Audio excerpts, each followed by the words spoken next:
I think it's really, really important for a leader to take time off, because you come back, you're refreshed, you come back, you have so many great ideas. You're not really able to think outside the box when you're doing the day in and day out. When you prepare for a sabbatical, you need to make sure that your mind, body, and spirit is ready for that. You're ready to disconnect from your foundation, from your organization. You're ready to just detach completely, that you completely entrust your team to take care of everything. So one of the things that needs to be noted is that I was everyone's supervisor at the time when I had applied. I was like, I need to create a collective leadership model. Sonia is such a beloved leader and such a strong leader that I think all of us were a little bit nervous to have her go. We're trying to do several things with this sabbatical program. First, we want to recognize, honor, and reward nonprofit executives who have been soldiering in the field for decades. We also want to increase the bench strength in nonprofits, because the data keep telling us that there are so many nonprofit executives who plan to retire soon. We want to offer opportunities with the sabbatical for other folks inside the organization to be able to step up and get a glimpse of what that role is like, what it would require, and hopefully encourage them to have executive director as one of their career pursuits. And also what's critically important about it is the unveiled leadership internally that you have. Right? When you get out the way sometimes, that's when that comes to fruition.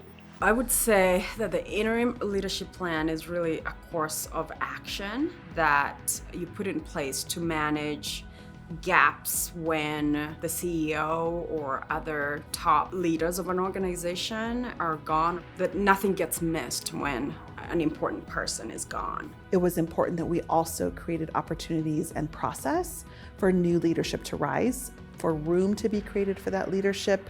We created the sabbatical leadership plan in tandem with our succession planning for the CEO's position, so that we could think through what would be needed in a succession and kind of practice that through the sabbatical programs. And the collective model was really, really great as well, because folks really got to step into their leadership in ways that I may not have seen before.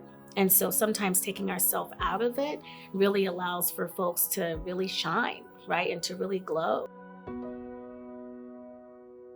So with regards to like capacity and like kind of like technical assistance support and thinking about how to put together the sabbatical from the Colorado Health Foundation, they absolutely put together like different models that we could look at, but they also put together and positioned us with a coach as well.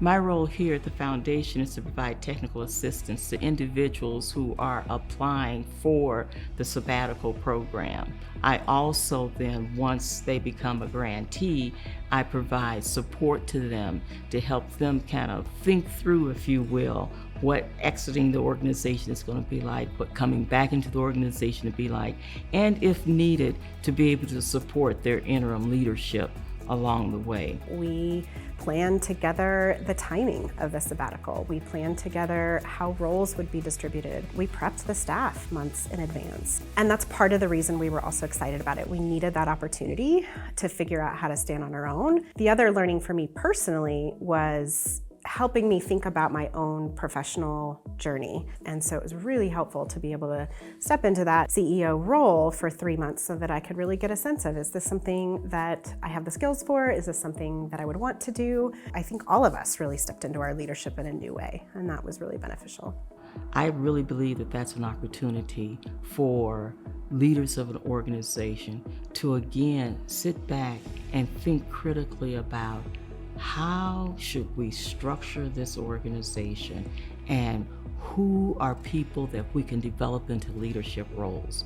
Because one of the complaints about the nonprofit sector when you hear the younger people coming into it is that there's no growth potential and no growth opportunity. If you're on the fence, think of it this way. It is so much harder on an organization to have a leader burn out and leave unexpectedly than it is to have a well thought out planned departure where folks can step into their leadership that shows folks it's okay to take a break, to rest. Certainly it's the most well supported sabbatical program available in Colorado.